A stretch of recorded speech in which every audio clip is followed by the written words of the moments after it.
उत्तराखंड राज्य की सेवाओं में महिलाओं को मिलने वाले 30% क्षैतिज आरक्षण का अधिकार समाप्त हो चुका है। हाईकोर्ट नैनीताल द्वारा जारी एक फैसले के बाद अब तक केवल उत्तराखंड की महिलाओं को मिलने वाले इस आरक्षण का लाभ राज्य के बाहर की महिलाओं को भी मिलेगा। हरियाणा की रहने वाली पवित्रा चौहान और अन्य की याचिका पर मुख्य न्यायाधीश विपिन सांघी और न्यायमूर्ति आर.सी. खुल्बे की खंडपीठ ने यह फैसला सुनाया, जिसके बाद से खासतौर पर उत्तराखंड में प्रतियोगी परीक्षाओं की तैयारी कर रहे अभ्यर्थियों में काफी गुस्सा है। महिलाओं को पूर्व की तरह राज्य की सेवाओं में आरक्षण मिले, इस मांग को लेकर आज प्रतियोगी परीक्षाओं की तैयारी कर रही छात्राओं का एक दल हल्द्वानी विधायक सुमित हृदयेश के आवास पर पहुंचा। छात्राओं ने विधायक से कहा कि राज्य निर्माण हो या प्रदेश के पलायन की रोकथाम, हर बार उत्तराखंड की महिलाओं की विशेष भूमिका रही है। बावजूद इसके राज्य की महिलाओं के अधिकारों की अनदेखी की जा रही है। सरकार ने राज्य लोक सेवा आयोग की सभी परीक्षाओं में राज्य के महिला अभ्यर्थियों को 30% आरक्षण देने की बात कही, लेकिन कोर्ट से स्टे लगने के बाद सरकार उनके भविष्य को लेकर उन्हें आश्वासित करने के अलावा कुछ नहीं कर पा रही है। वहीं हल्द्वानी विधायक ने छात्राओं की मांग को सड़क से सदन तक उठाने की बात कही। उन्होंने कहा कि युवाओं के हितों के साथ पक्षपात और अन्याय नहीं होने दिया जाएगा। बता दें कि फैसला आने के बाद से उत्तराखंड राज्य सरकार पर न्यायालय में कमजोर पैरवी के आरोप लग रहे हैं। इस मामले में याचिकाकर्ताओं का आरोप था कि राज्य द्वारा डेमिसाइल के आधार पर दिया जाने वाला आरक्षण संविधान सम्मत नहीं है। याचिकाकर्ताओं का विरोध महिलाओं को दिए जाने वाले आरक्षण से नहीं, बल्कि केवल उत्तराखंड की महिलाओं को आरक्षण दिए जाने से थे। न्यायालय ने इस विरोध को तर्क सम्मत मानकर उत्तराखंड सरकार द्वारा महिलाओं को दिए जा रहे 30% आरक्षण को भारत की सभी महिलाओं के लिए कर दिया। ये ज्ञापन विधायक जी को इसलिए दिया है क्योंकि जो हमारे उत्तराखंड से रिलेटेड वुमेन रिजर्वेशन का जो मैटर है वो हमें पहले 2002 में जो राज्य निर्माण उसमें मिला था, उसमें हमें 20% मिला था, लेकिन जिसे बाद में बढ़ाकर 2006 में 30% कर दिया गया था।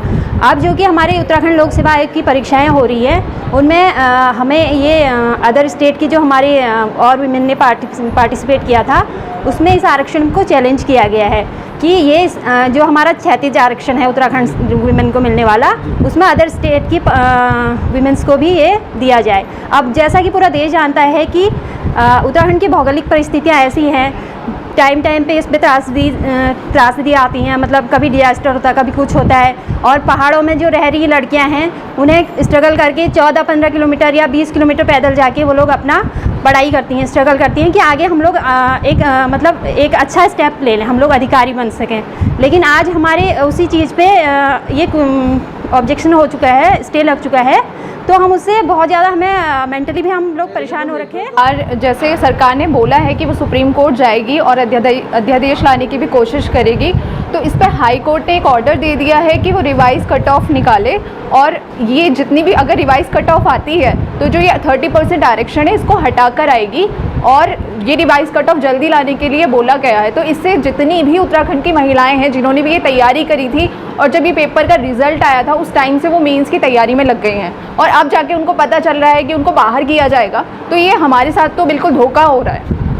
इतने टाइम से जब ये उत्तराखंड बना है, ये उत्तराखंड की महिलाओं ने यहाँ पे इतना संघर्ष किया है, स्वतंत्रता संग्राम से लेकर आंदोलन, इतने सारे आंदोलन किए हैं, यहाँ के पहाड़ों को बचाया है, यहाँ के पलायन को अभी तक रोके रखा हुआ है, यहाँ के गाँव को भूतिया होने से बचाया है, इतनी सारी कोशिशें कर रही हैं महिलाएं, और महिलाओं को अंत में मिल क्या रहा है, उनको उनका अधिकार 30% आरक्षण भी नहीं मिल रहा है। जो अध्यादेश लाई थी सरकार जिसमें महिलाओं का आरक्षण की बात की गई थी, उस पर यहाँ पर सवालिया निशान खड़ा किए गए हैं यूपी और हरियाणा की लड़कियों के द्वारा, जिन्होंने यहाँ पर किया था। उन्होंने 2001 का मामला लेकर के इसमें कि उत्तराखंड की जिनका अगर अस्थायी निवास है तो वो यहाँ पर उत्तराखंड के शैक्षिक योग्यता के लायक नहीं है, इससे नहीं होता, तो उस पर क्या करने वाले, क्योंकि अब आगे कोर्ट में जाएगा मामला, सुप्रीम कोर्ट में सरकार जाने वाली है। आप लोग क्या चाहते हैं, सरकार किस तरीके से कार्य करे इसमें?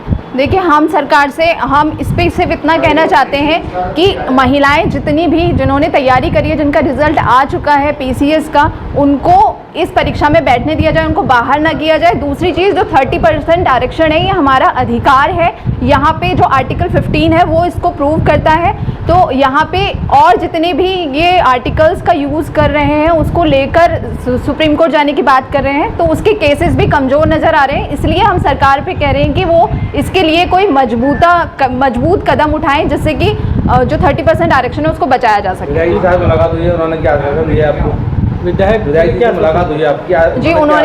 जी उन्होंने आश्वासन दिया है कि वो हमारी बात को सदन में रखेंगे, उठाएंगे, इसे प्रश्न पर चर्चा की जाएगी। देश कांग्रेस की सरकार के समय का ही है जिसमें स्थानीय जो हमारी मातृशक्ति है उसे आरक्षण देने का लोक सेवा चयन आयोग की परीक्षाओं में एक जीओ आया था। तो अभी जब पीसीएस का एग्ज़ाम ये 5 वर्षों के अंतराल के बाद हुआ है तो इसमें अन्य राज्यों की जो महिलाएं इसमें प्रतिभागिता करती हैं उन्होंने वो हाई कोर्ट चली गई, क्योंकि केंद्र का जो हमारा जो संविधान है वही निर्धारित करता है कि आरक्षण कहाँ पे होगा। तो इसके सापेक्ष सरकार भी कोर्ट गई, लेकिन अभी माननीय उच्च न्यायालय ने यहाँ पे स्टे दे रखा है। तो अब सरकार को एसएलपी दायर करनी है सुप्रीम कोर्ट में, और ये बड़ा गंभीर विषय है। और अवश्य तौर पर जो उत्तराखंड की मातृशक्ति उसे प्राथमिकता यहाँ की जनसेवाओं में अपनी प्रतिभागिता देने को मिलनी चाहिए। तो इसलिए अपील मैंने अभी माननीय जो हमारे केंद्रीय मंत्री हैं अजय भट्ट जी, उनसे भी वार्ता करी और मैंने इनका दर्द समझाया, तो वो भी अवगत थे मामले से, और उन्होंने भी आश्वस्त करा कि कोर्ट के बाद अगर पार्लियामेंट में लाने की आवश्यकता कुछ होगी या आवाज़ उठाने की होगी तो वो अवश्य आवाज़ उठाएंगे।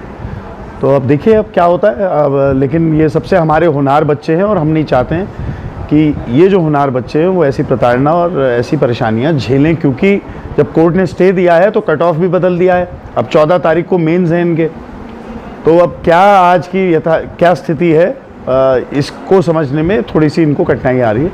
तो अवश्य इनकी आवाज़ सदन से सड़क तक हम उठाने का प्रयास करेंगे।